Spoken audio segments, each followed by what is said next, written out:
What's up guys, this is Scott. Just wanted to do a quick video on this dragon fruit install that I did at my mother's house. And the cool thing about this is we actually repurposed some uneven bars that my stepdad had made for the kids that they don't really use anymore. So we were looking at it, and this was just bunch of poles basically in the ground that weren't being used. So we thought, you know what, we'll just transition this over to a really cool dragon fruit trellis system. So let's check out what we got.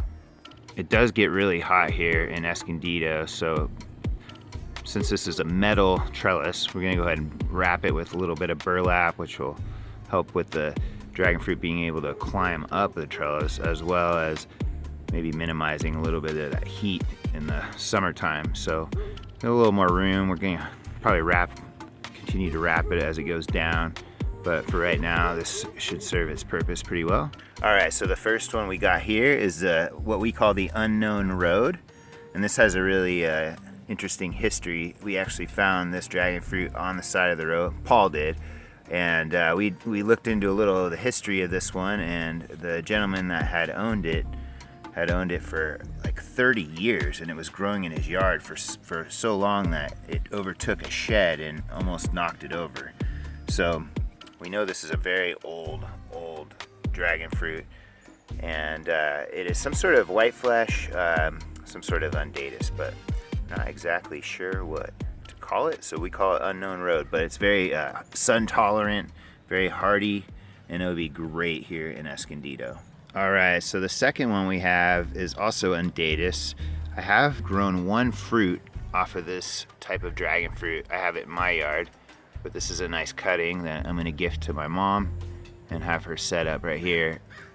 We did try the fruit, it was really good, pretty good size, nice sweetness, but nothing super special, but also a very vigorous grower and should be really fantastic in the nice warm weather that we have over here. All right, so up next, this is Darkstar, which is a hybrid Guatemalensis and Indatus. And this one is more of a purple flesh, really good, super vigorous. We've done videos on this kind that grows so super fast. Check out some of the videos on our channel. We did a little document of a pretty small cutting growing from basically about 18 inches to a whole trellis in 18 months. So really cool, very vigorous. This is rated as having one of the better tasting fruit and super delicious Darkstar.